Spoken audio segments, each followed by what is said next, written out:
Welcome once again in the class of Energy and Environmental Engineering. We are learning the air pollution. In last lecture, we have seen the contents of this syllabus, then what is the air pollution and what are the air pollutant, even the what is atmosphere and what are the these constituents of the air. So today we are going to see what are the pollutants and what are their effects. I am Mr. S. Sogule, Assistant Professor, Civil Engineering Department.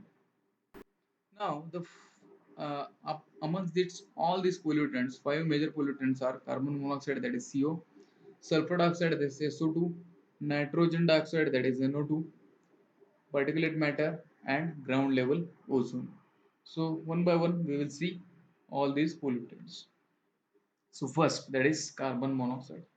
So it is colorless and odorless gas, a product of incomplete combustion of the carbon containing material, such as such as in automobiles, industrial process, heating facilities, and incinerators. So basically, it is because of the incomplete consumption of combustion of the carbon containing material. The carbon containing materials are these petroleums and wood as well as the coal, etc. So when we burn to gain the heat or the light, all these things, sometimes we found the black sort of this content, it is deposited on this some surfaces. So that is nothing but the carbon. So when we burn this anything, it again generates the CO2. So if it is the CO2, then it is easy to, or it is quite that much easy to convert this CO2 to O2 for the this plants, etc. But in case of this CO, it is quite difficult to convert again to C and O2. So always there is a incomplete combustion all these types of gases, uh, because nothing that we are burning has the 100% efficiency rather than the pure gases. So uh, that is the thing that we found that smoke coming from all these things. So some widespread nature biological and biological sources also have been identified. The concentration in urban areas depend on the weather and the traffic density. So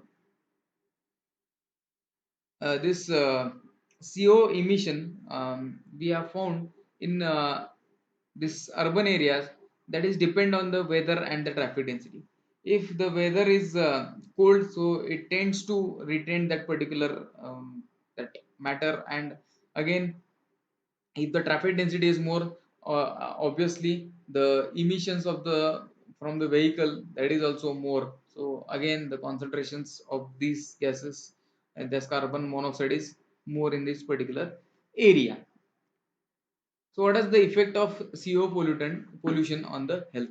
So it causes the harmful effect by reducing oxygen delivery to body organ. In extremely high level, it can cause the death. So obviously, when the this CO content is more in the air, we feel we cannot feel good while inhaling.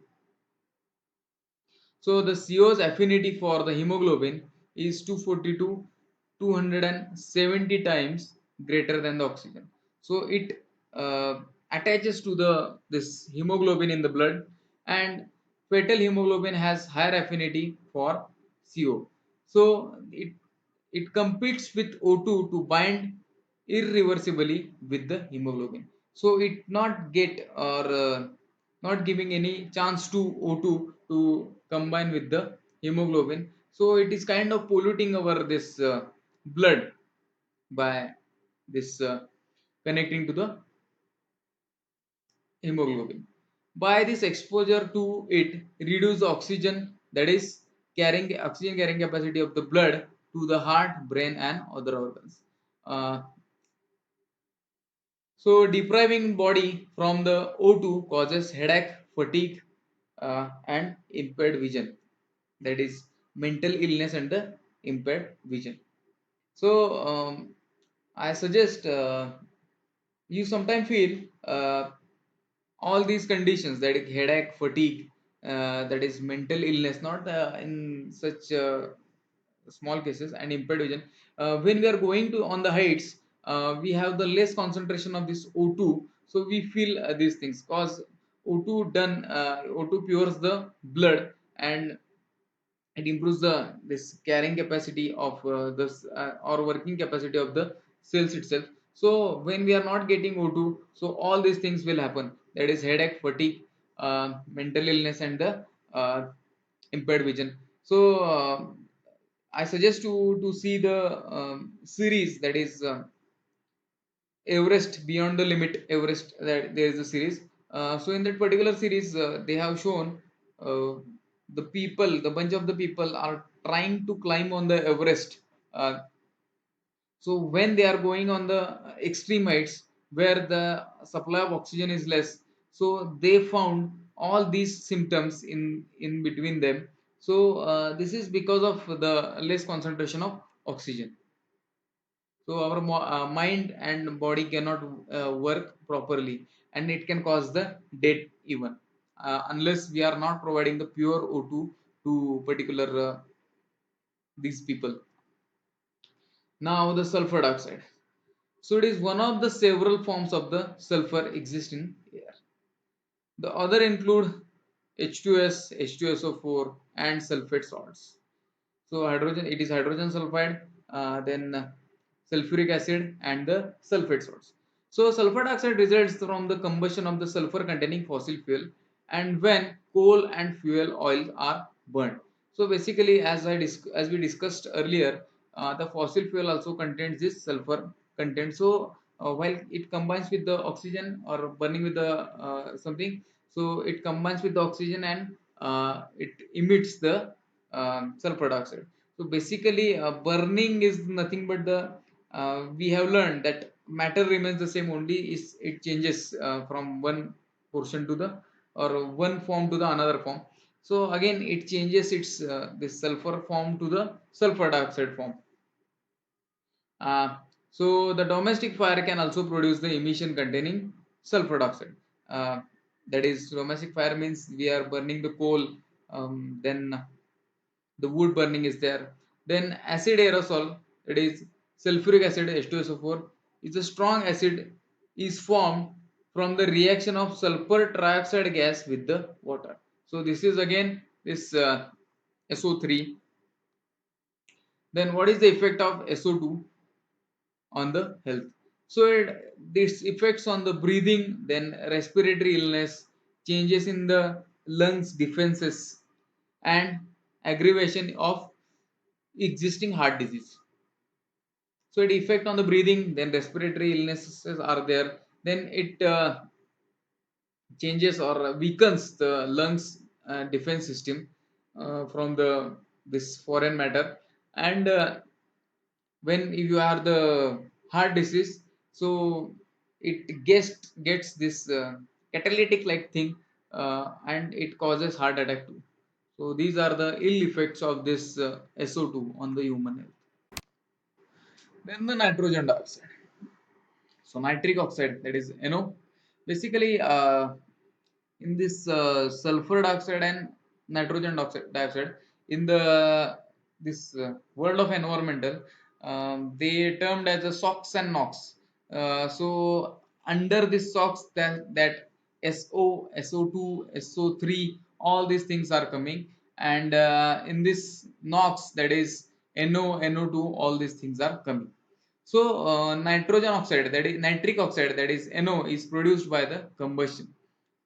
Nitrogen oxide, nitrogen dioxide, which has the greater health effect, is the secondary pollutant created by the oxidation of NO under condition of sunlight, or may be formed directly by higher temperature. Combustion of power plants or indoor gas stoves also form this NO.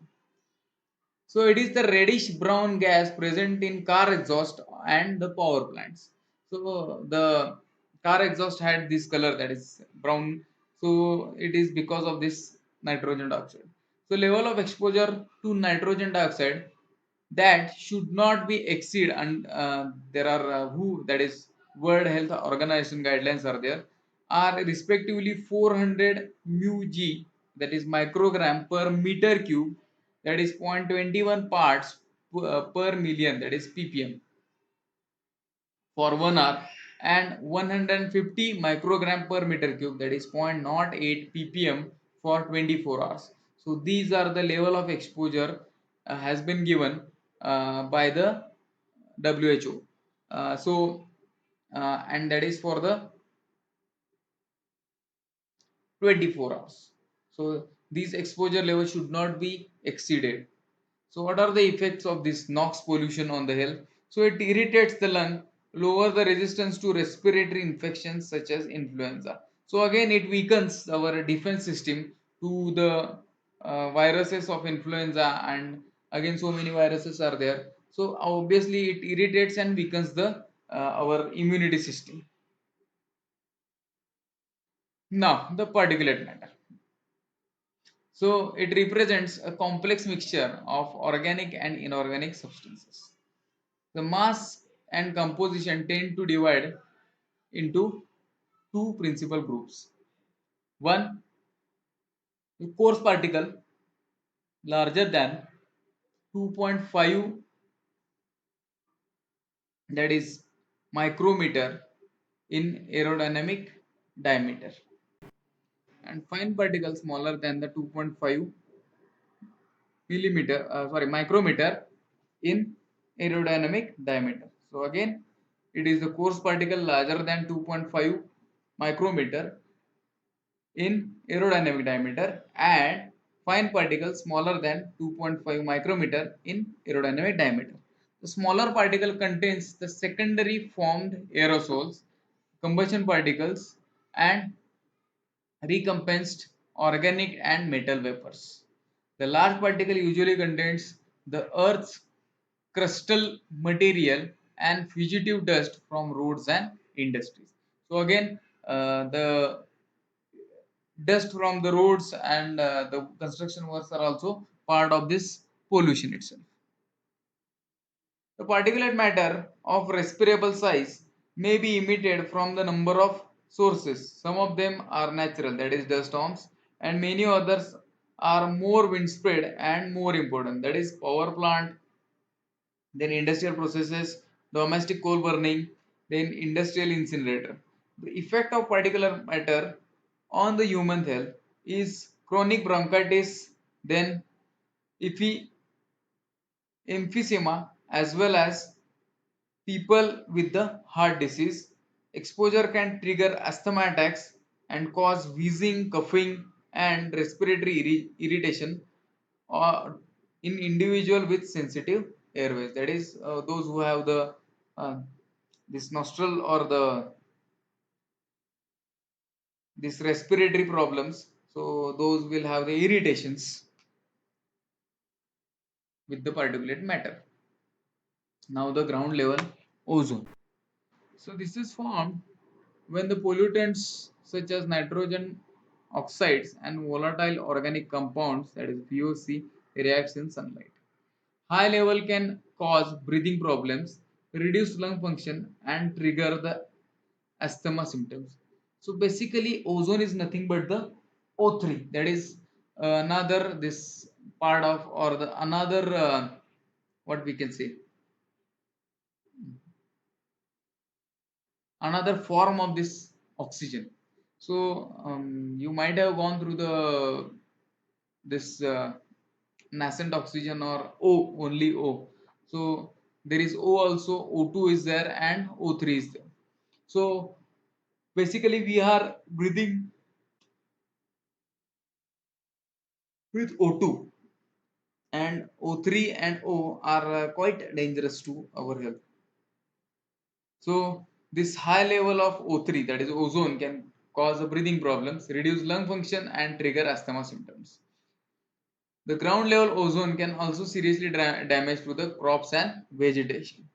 The ozone is a powerful greenhouse gas and contributes to global warming both directly and by reducing the carbon uptake by vegetation. So again, this is the powerful greenhouse gas which holds this heat and contributes to the global warming. Then WHO guidelines are there, that is 150 to 200 microgram per meter cube, that is 0.076 to zero point 0.1 ppm for 1 hour exposure, and 100 to 200 microgram per meter cube, that is 0.05 to zero point zero 0.06 ppm for 8-hour exposure. So these are the guidelines from the WHO for the ozone. Now the smog. Smog. And all these pollutants together form a smog. So smog is made up of a mixture of all those pollutants are in the present in the atmosphere. So the smog is the basically combination of two words, that is smoke and fog, that becomes a smog. Smoke is nothing but the this unburned carbon, or this carbon dioxide or carbon monoxide and all these pollutants. And fog is nothing but the it is a form of this condensed particular water particles condensed those form this fog, which what we can say, the decreases the visibility, that is particularly the eyesight. It tends to decrease the eyesight because of the fog. So there are two types, that is reducing smog characterized by sulfur dioxide and particulate, and photochemical smog characterized by ozone and other oxidants. So there are these two types, that is reducing smog characterized by sulfur dioxide and particulate, and again photochemical smog characterized by ozone and the other oxidants. So first smog related death were in London in 1873. So death of 500 people. So uh, at that time in 1873, so the world's population is too much less. At that time there was a death of 500 people. Can you imagine how much worse the atmosphere and how much dense is the public or population is now? And even the atmosphere in 1873. So what are the effects or the what this thing that is smog can do? So it limits the visibility. Basically, as I told you earlier, that fog limits the visibility. So again, smog does the same thing. Then it decreases the UV radiation. So it obviously decreases the UV radiation because of this dense nature. Then it produces the yellow or black color over the cities. It causes the respiratory problem and bronchial related deaths. So all these things are related to the smog. So this is the photograph from this city, that is Fanhe, China. So you can see this part,